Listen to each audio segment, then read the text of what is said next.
Hujambo na karibu tena mtazamaji wa The World News katika kipindi hiki cha ulimwengu wa siasa. Mimi ni Adam Hussein. Kiongozi mkuu wa serikali ya mapinduzi ya Kiislamu ya Iran, Mojtaba Khamenei, amesema kwamba Iran haikubaliani na kusitisha mapigano na amesema kwamba lazima Marekani na Israel zipigishwe magoti.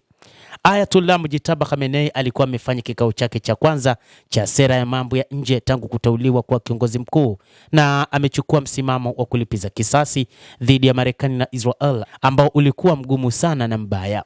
Kiongozi huyo mpya wa ngazi ya juu wa Iran amekataa mapendekezo ya kusitisha mapigano yaliyowasilishwa kwa Tehran na uamuzi akitaka Israel na Marekani kwanza zipigishwe magoti, kwa maana waanzishe mashambulizi mazito dhidi ya Marekani na Israel. Afisa mkuu wa Iran amesema siku ya leo Jumanne. Ayatollah Mojtaba Khamenei alikuwa amefanya kikao chake cha kwanza cha sera ya mambo ya nje tangu kuteuliwa kwa kiongozi mkuu na alikuwa amechukua msimamo wa kulipiza kisasi dhidi ya Marekani na Israel ambao ulikuwa mgumu sana na mbaya.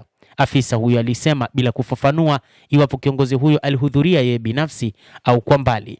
Afisa huyo mkuu ambaye hakutaka jina lake litajwe alisema nchi za kati zimewasilisha mapendekezo kwa Wizara ya Mambo ya Nje ya Iran kwa ajili ya kupunguza mivutano au kusimamisha mapigano na Marekani. Afisa huyo hakutoa maelezo zaidi kuhusu mapendekezo hayo wala waamuzi. Kiongozi mkuu alikuwa amejibu kwamba haukuwa wakati mwafaka wa amani hadi Marekani na Israel zipigishwe magoti kwanza, zikubali kushindwa na kulipa fidia. Kiongozi muadham ndiye mwenye maamuzi ya mwisho katika masuala yote ya dola katika Jamhuri ya Kiislamu ya Iran.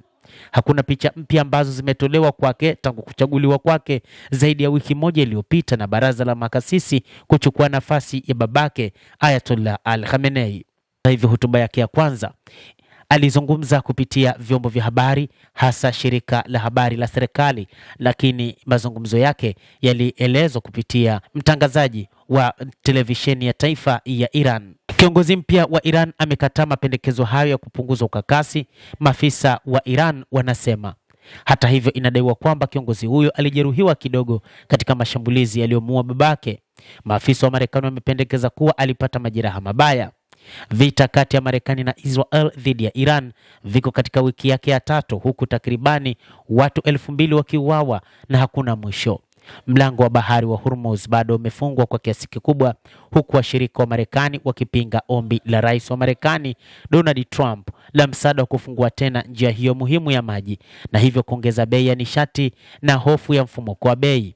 Katika ujumbe wake wa kwanza hadharani tangu kuchaguliwa, ambao ulisomwa na mtangazaji wa televisheni ya taifa wiki iliyopita, kiongozi huyo mkuu mpya alisema mlango bahari wa Hormuz unapaswa kubaki umefungwa kama chombo cha shinikizo kwa maadui wa Iran.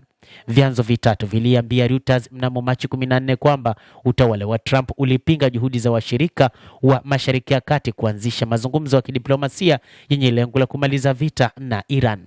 Mtazamaji, endelea kutufuatilia, lakini ni kusihi usisahau kulike, usisahau kucomment, kadhalika usisahau kusubscribe channel yetu hii ili upate habari hizi kwa mapana kupitia hapa The World News. Mimi ni Adam Hussein. Endelea kuwa nasi wakati wote, endelea kutufuatilia uweze kufahamu mengi yanayojiri katika ulimwengu hapa The World News.